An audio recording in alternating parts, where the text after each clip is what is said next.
দেশে বিদেশে সবাইকে স্বাগত জানাচ্ছি বিএসও আজের সংবাদে। আমি টুনটুনি, আমি বুলবুল। খবর পড়তে কই না ভুল। প্রথমেই সংবাদ শিরোনাম। আকাশচুম্বী রিক্সা ভাড়া, অবৈধ আমেরিকানদের বাংলাদেশে প্রবেশ, পচা সাবানের বাণিজ্যিক সাফল্য অর্জন, শুরু হলো হাজবেন্ড ডে কেয়ার সেন্টার, লুঙ্গির বিশ্বজয়, প্রতিক্রিয়া দেশে দেশে, গুণীজনের সম্মাননা পুরস্কার প্রদান অনুষ্ঠান এবং সবশেষ থাকছে খেলার খবর। দিন দিন আকাশচুম্বী হচ্ছে রিক্সা ভাড়া। রিক্সাওয়ালার এই বিশাল স্যালারি আকর্ষণ করছে শত শত আমেরিকানদের। অবৈধ আমেরিকানরা নদী পথে সাঁতার কেটে চলে আসছে বাংলাদেশে। উদ্দেশ্য একটাই, রিক্সা চালানো। ক্যারিয়ারের চূড়ান্ত মাইল ফলক হিসেবে দেখছে তারা রিক্সা চালানোকে। কথা বলে জানা গেল এরকমই কয়েকজনের সাথে তাদের উচ্চাকাঙ্ক্ষার কথা। সুদূর আমেরিকা থেকে দালাল ধরে এজেন্টের মাধ্যমে বাংলাদেশে এসেছেন স্টিভেন। সাথে রয়েছে তার কন্যা সন্তান ও পিতামাতা। সবাইকে নিয়েই পালিয়ে এসেছেন বাংলাদেশে।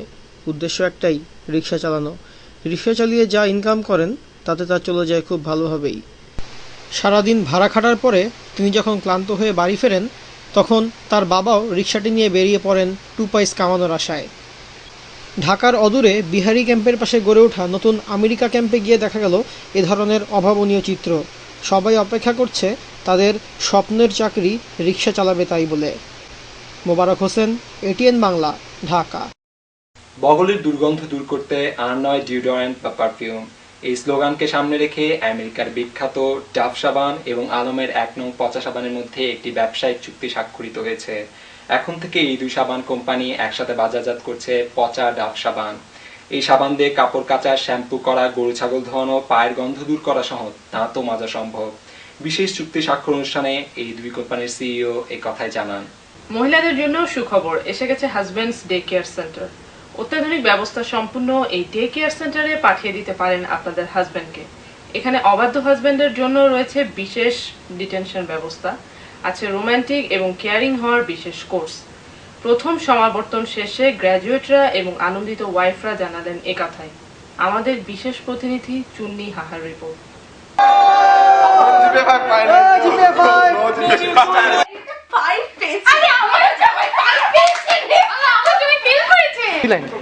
আগে আমি পড়াশোনা করতে পারতাম না, আমি শুধু ফেল করতাম। এই স্কুলে আসার পর আমার এত সাকসেস হচ্ছে, আমি খুব অবাক। আমি জিপিএ 5 আর 5 পাচ্ছি। আপনার কি এখন খুব কুল ব্রেন? আপনার এখন আমার মাথা অনেক ক্লিয়ার, না পড়তেই পড়া বুঝে যাই। আচ্ছা, সব অনেক, জীবনও এখন অনেক পরিবর্তন আসছে। হ্যাঁ জীবন। আরে কি যে লাগতেছে বলেন না ভাইয়া, খুশিতে বলে লাফাই।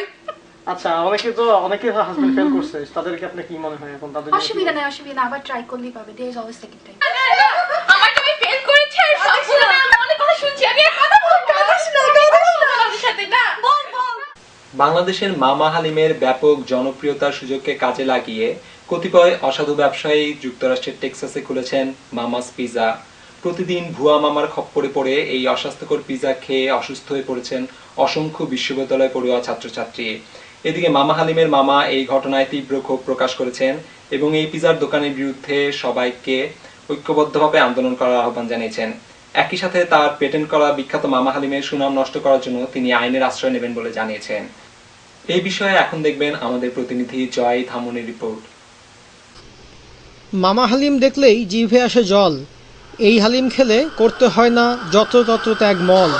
আর তাই মামা হালিমের এই ব্যাপক জনপ্রিয়তা সমগ্র দেশে দেশে। আর এই জনপ্রিয়তায় ঈর্ষান্বিত হয়ে টেক্সাসে ভাওতাবাজ মামা খুলল মামাস পিৎজা এবং তিনি নিজেকে পরিচয় দিচ্ছেন আসল মামা হিসাবে। আর তাই তাকে হাত নাতে কানে ধরে আমরা নিয়ে এসেছি জনগণের সামনে। দেখুন আমাদের আসল মামার প্রতিক্রিয়া। এই মামা হালিম, আমি হইলাম আসল মামা হালিম। যারা আমার হালিমের ব্যবসা করে তাগুর উপর আল্লাহর গজব পড়ব। থামুন, এটিএন বাংলা, ঢাকা। সম্প্রতি শিল্প সাহিত্য, গান ও চলচ্চিত্র সহ বিভিন্ন ক্ষেত্রে পুরস্কার দিয়েছে বাংলাদেশ সরকার। বাংলা ভাষা ও সাহিত্যকে ব্যাপকভাবে সমৃদ্ধ করার জন্য ভাষা পদক পেয়েছেন জনপ্রিয় কথাশিল্পী মোস্তফা সারোয়ার ফারুকী। যদিও হাইকোর্ট এর উপর নিষেধাজ্ঞা জারি করেছে। অন্যদিকে শ্রেষ্ঠ গায়কের পুরস্কারটি পান মোহাম্মদ আশরাফুল।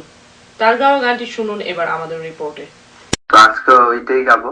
ওই আমি তো এক সাধারণ একজন, অতি সাধারণ এই মন, অথচ আমার ভালোবাসা অসাধারণ। ও বন্ধুরে একবার ছুঁয়ে দেখো ইচ্ছে গুলোকে। ওই আমি তো কবিতা লিখি না, তবুও তো তোমায় ভেবে লিখবো একদিন দ্বিতীয় কোনো বনলতার কথা। এদিকে শ্রেষ্ঠ গায়িকার পুরস্কারটি নিয়ে তুমুল প্রতিদ্বন্দ্বিতা ও বিতর্ক শুরু হলে পুরস্কারটি নিলামে তোলা হয় এবং যথারীতি পুরস্কারটি উচ্চ মূল্যে কিনে নেন জনপ্রিয় কণ্ঠশিল্পী ইভা রহমান। শ্রেষ্ঠ বাংলা সিনেমার পুরস্কার পেয়েছে খোঁজ দ্য সার্চ ওরফে খাউজাইয়া মর। এ ব্যাপারে পরিচালকের সাক্ষাৎকারটি দেখুন আমাদের রিপোর্টে। আচ্ছা, এই সিনেমাটার নাম খাজয়া মোর কেন? যখন স্টুডেন্ট ছিলাম তখন বেড বাক্সের কামড় খায়া খাইতে মাথায় একটা চিন্তা আইছে যে একটা ছবি বানাবো। তখন থেকেই ঠিক করলাম ছবির নাম হইব খাজাইয়া মর খোঁজ দিশা। শ্রেষ্ঠ অভিনেতা পুরস্কারটি জিতে নিলেন বাংলাদেশের মহামান্য রাষ্ট্রপতি জিল্লুর রহমান। মুখ বা বোবা চরিত্রে বরাবরই অসামান্য অভিনয়ের জন্য তাকে পুরস্কারটি প্রদান করা হয়। দেখুন তার অভিনীত চলচ্চিত্রের কিছু অংশ। আমার বলার কিছু ছিল না, না গো আমার বলার। লুঙ্গি আজ দেশের একটি অপরিহার্য স্বস্তির প্রতীক হয়ে দাঁড়িয়েছে। এই লুঙ্গি নিয়ে বিশ্বের বিভিন্ন প্রান্তে সব জল্পনা কল্পনার অবসান ঘটাতে এখন দেখবেন আমাদের ওয়াশিংটন ডিসি প্রতিনিধির তৈরি করা একটি বিশেষ রিপোর্ট, হাউ টু টাই আ লুঙ্গি, ঝাড়া দিয়ে লুঙ্গি। চলুন দেখি কিভাবে দিবেন অনাবিল প্রশান্তির ভঙ্গি। স্বাগতম আপনাদের সবাইকে। আমি ওয়াশিংটন ডিসি থেকে বলছি, বাংলাদেশের super hero lungi man. Today I am gonna teach you how to tie a lungi. আপনারা যারা বাংলাদেশি আছেন কিন্তু আজও জানেন না কি করে লুঙ্গি পরতে হয়, তাদের জন্য আমাদের এই বিশেষ টিউটোরিয়াল। এই যে দেখুন আমি লুঙ্গি পরে আছি, এটা অনেক ফুরফুরা, আপনি এটা পরে অনেক বাতাস খেতে পারবেন। Then make a cross like that, then cross again, push it down. That's so easy.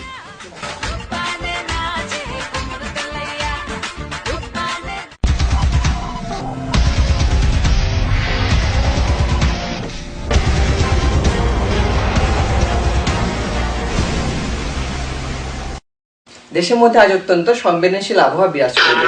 উপরে খুব গরম, নিচে ঠান্ডা এবং মাঝখানে ঝড়ো হাওয়া অনুভূত হবে। এদিকে ওয়ালটন ফ্রিজের দরজা খোলা থাকার কারণে সারা দেশে লটকন সাইজ থেকে শুরু করে ফুটবল সাইজের স্নো পড়ার আশঙ্কা করা হচ্ছে। এই সময় সবাইকে হেলমেট পরে বাইরে বের হওয়ার জন্য সতর্ক করা হচ্ছে। এদিকে শনি এবং রবিবার ছাড়া সপ্তাহের বাকি দিনগুলোতে মহিলাদের চোখের জলে বন্যা হবার আশঙ্কা করা হচ্ছে। ঘরে কাজের বুয়া না থাকায় এর প্রধান কারণ। তবে শনি এবং রবিবার এই দুই দিন ঘরে স্বামীরা উপস্থিত থাকার কারণে বন্যার জল অনেকখানি শুকিয়ে আসবে। এবার একটি বিশেষ আবহাওয়া সংবাদ। তেল মাথায় তেল দেওয়ার কারণে সরকারি অফিসগুলোতে পিচ্ছিলতা 10 নম্বর মহাবিপদ সংকেত দেখাতে বলা হয়েছে। এই সময় কেউ যদি তেল মাখা ফ্লোরে পা পিছলে পড়ে যান, তার জন্য সরকার দায়ী থাকবেন না। আমাদের আবহাওয়া সংবাদ আজকে এতটুকুই। আমরা ফিরে যাচ্ছি মূল সংবাদে। এবারে খেলার খবর।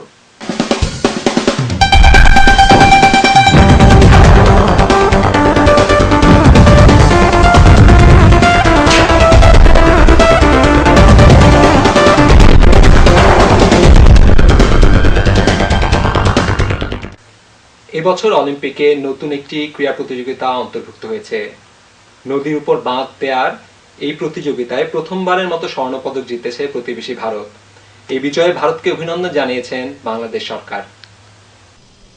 খবর শেষ হলো, খোদা হাফেজ।